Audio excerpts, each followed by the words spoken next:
नमस्कार, मी स्वप्नील गरड. महाराष्ट्र माझामध्ये आपल्या सर्वांचं स्वागत आहे. दर्शको, आज गुरुवार 19 सप्टेंबर सकाळच्या 6:30 वाजलेले आहेत. आत्ताच हाती आलेल्या माहितीनुसार उजनी धरणाच्या अपडेटविषयी आपण अधिक माहिती जाणून घेण्याचा प्रयत्न करूया. दर्शको, उजनी धरण व परिसरात काल दिवसभर अत्यल्प पावसाची नोंद झालेली असून 1 जूनपासून आज तागत 396 मिलीमीटर एवढ्या पावसाची नोंद झालेली आहे.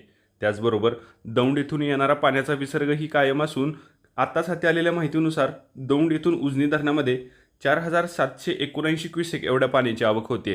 त्याचबरोबर उजनी धरणामधील एकूण पाणीसाठा हा 120.71 TMC एवढा झालेला असून त्यापैकी 57.05 TMC एवढं पाणी हे उपयुक्त पाणीसाठा आहे.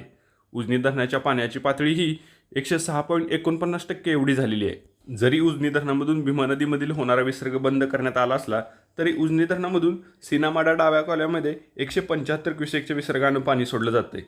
तर दहिगाव उपसा सिंचन योजनेमध्येही 80 क्युसेकचा विसर्ग होतोय. उजनी धरणामधून बोगद्यामध्ये 80 क्युसेकचा विसर्ग होत होता. त्या विसर्गामध्ये 40 क्युसेकची घट झालेली असून आत्ताच सकाळी आलेल्या माहितीनुसार उजनी धरणामधून बोगद्यामध्ये 40 क्युसेकचा विसर्ग होतोय.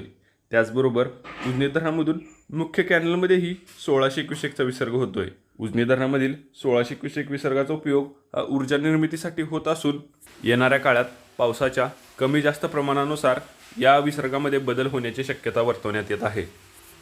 दर्शको, या उजनी धरणाविषयीच्या महत्त्वाच्या अपडेट्स आम्ही तुमच्यापर्यंत वेळच्या वेळी घेऊन येतच असतो. या अशाच अचूक, विश्वसनीय व वेळच्या वेळी उजनी धरणाविषयीच्या अपडेट जाणून घेण्यासाठी तुम्ही पाहत राहायचं आहे महाराष्ट्र माझा न्यूज.